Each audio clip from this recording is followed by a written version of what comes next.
Encounter demand ವ್ಯಕ್ತ ಆಗ್ತದೆ ಅಂದ್ರೆ ಬಹಳಷ್ಟು ಮಾಡಬೇಕು. ಈ ಸರ್ಕಾರದ ದಮ್ ಇಲ್ಲ. ಈ ಸರ್ಕಾರ ಅವರ ಇದ್ರದ್ದು ಕೆಳಗಿದೆ. ಇವೆಲ್ಲ ಮಾನ ಮರ್ಯಾದೆ ಬಿಟ್ಬಿಟ್ಟಾರೆ.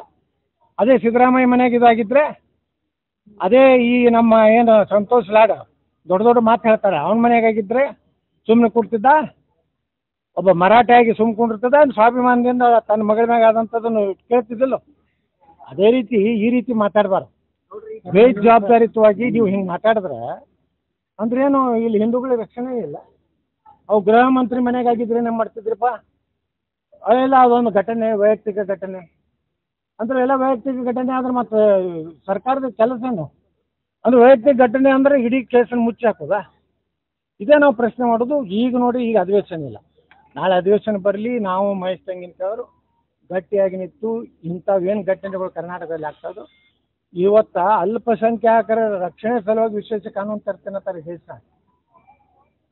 ಅಲ್ಪಸಂಖ್ಯಾತರು ಅವ್ರ ಮ್ಯಾನಿಫೆಸ್ಟೋದಲ್ಲಿ ಹೇಳ್ತಾರೆ, ಪ್ರಣಾಳಿಕೆಯಲ್ಲಿ ಏನು ಹೇಳ್ತಾರೆ? ಅಲ್ಪಸಂಖ್ಯಾತರ ರಕ್ಷಣೆಗಾಗಿ ವಿಶೇಷ ಕಾನೂನು ನಾವು ಈ ದೇಶದಲ್ಲಿ ತರ್ತೀವತ್ತ. ಮತ್ತು ಹಿಂದೂಗಳ ರಕ್ಷಣೆಗೆ ಯಾರು ಬರೋರಿ ಅಂದ್ರೆ ಅವ್ರು ಆರ್ಟಿಕಲ್ 3 ಕಾಶ್ಮೀರದಾಕಿ ಇಡೀ ಇಂಡಿಯಾದಾಗ ಮತ್ತೊಂದು ಹೆಂಗೆ ನಮ್ಮ ದಲಿತರ ಮೇಲೆ ಅನ್ಯಾಯ ಆಯ್ತಂದ್ರೆ, ಅವ್ರಿಗೆ ಸಾವಿರಾರು ವರ್ಷದ ದಲಿತರ ಮೇಲೆ ದೌರ್ಜನ್ಯ ಆಗೈತಿ. ಅಂಬೇಡ್ಕರ್ ಅದು ಕೊಟ್ಟಾರ, ನಾವು ಒಪ್ತೀವಿ, ಅದು ಆಗಿದ್ದು ಸತ್ಯ. ಅದರಿಂದ ಮುಕ್ತ ಆಗ್ಬೇಕು ಆ ಸಮಾಜ. ನಮ್ಮ ಸಮಾಜದ ಒಂದು ಇದ್ರಾಗ ಬರ್ಬೇಕು. ನಾನು ಇವ್ರಿಗೇನು ರಕ್ಷಣೆ ಕೊಡ್ತೀರಿ ನೀವು? ಮಾಡೋರೆಲ್ಲ ಕೊಲೆ ಮಾಡೋರು ಅವರೇ, ಅವ್ರಿಗೆ ರಕ್ಷಣೆ ಕೊಡ್ತೀರಿ? ಈ ಕಾನೂನು ಮಾಡಿ.